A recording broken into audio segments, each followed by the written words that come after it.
Welcome to RIT Talk. We're here to raise awareness about mental health. One way of doing that is to talk about it, and that's what we're going to do. Have a great day, don't quit, and keep pushing forward.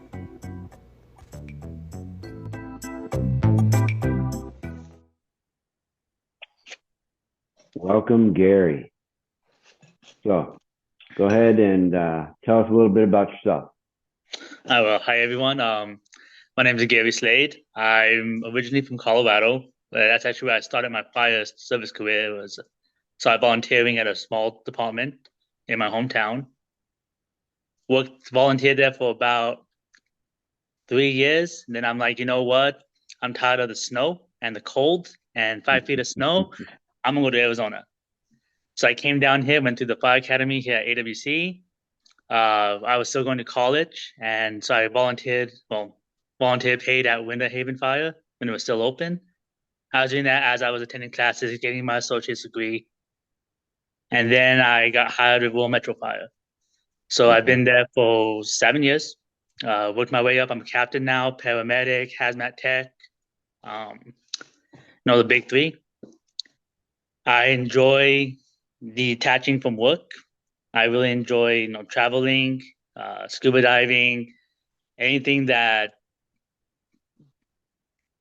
I can feel myself at peace with. Okay. And not, as we all know, fire service very hectic, very chaotic, high stress situations. Yeah. And it's amazing just to detach from it and do what you like to do or enjoy what you do and feel that inner peace come around you. So that's scary in a nutshell. All right. So what brought you into the fire service? So what brought me in was actually my sister. She was EMT up at my hometown in Colorado, and there was several times because it's volunteer in a small area, not a lot of people. The fire service was very small up there. Okay. So there was times where they needed a fire department to respond for crash, medical, whatever it was, and nobody showed up. Oh. So it was just the ambulance by themselves. They were separate at the time. And I'm like, you know what? I want to help. So she kind of convinced us and put in my head and my brother in my head to come join the fire department.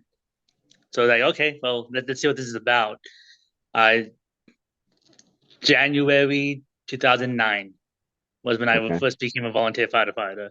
And ever since then, I fell in love with it. I was good at it and kind of just bled into, you know what? I want to do this as a career. Okay. This is what I want to do. And some odd years later, here I am. So, All right. Well said. What's one thing that you think would help improve mental health in the fire service or, as a first responder? That's a very great question. We can all say, oh, listening to each other, detaching. There's multiple avenues we can go down. But what can really help the fire service is checking out ego. No, the ego is the number one killer for us, right? Whether it's our ego has some way that plays into everything that we do, and whether it's our daily work, whether it's on calls, our ego really can get in our way and mess us up. And when it comes to behavioral health, having that ego that says, you know what, I'm okay. I don't need help. You know what? I know we have a CISM team. I don't want to talk to them because I'm okay. That call wasn't that bad. That's our ego talking. Because we don't want that help, or we can't see it that we need help because of our ego. We can't get things done around the station or improvements and all because sometimes because of our ego. So I really think that if we were to check out ego and actually work together and see the benefits of having these programs for behavioral health, we would be in a lot better state as a fire service as a whole. So that's my take on that. I like it. Yeah, I struggle with that daily. but I understand what you're saying about checking your ego, and some days I'm successful, and Mhm. some days I'm not. But and I think that goes back to like mastering our craft, right? How do you get good at the fire? How do you become a good medic? You won calls, you put in the time. How do you become a good firefighter? You put in the training hours. How do Hmm. you become good at checking your ego and monitoring your behavioral health or mental wellness? It's no, you got to constantly work at it. You got to Yeah. train at it. We're not just going to get good at it overnight. Or, you know what? I took the seminar or watch a podcast and I'm kid now. No, it's a No. daily thing. It's a Yeah. daily Daily. decision that we have to constantly make. Every day we wake up, I'm going to work on my behavioral health. I like that you said it's a daily decision. I Yeah, that's cool, and it is. Day by Mhm. day. Like I just said, some days we're going to be successful, and other days we're not. Oh, So and we yeah, I all like have that. them.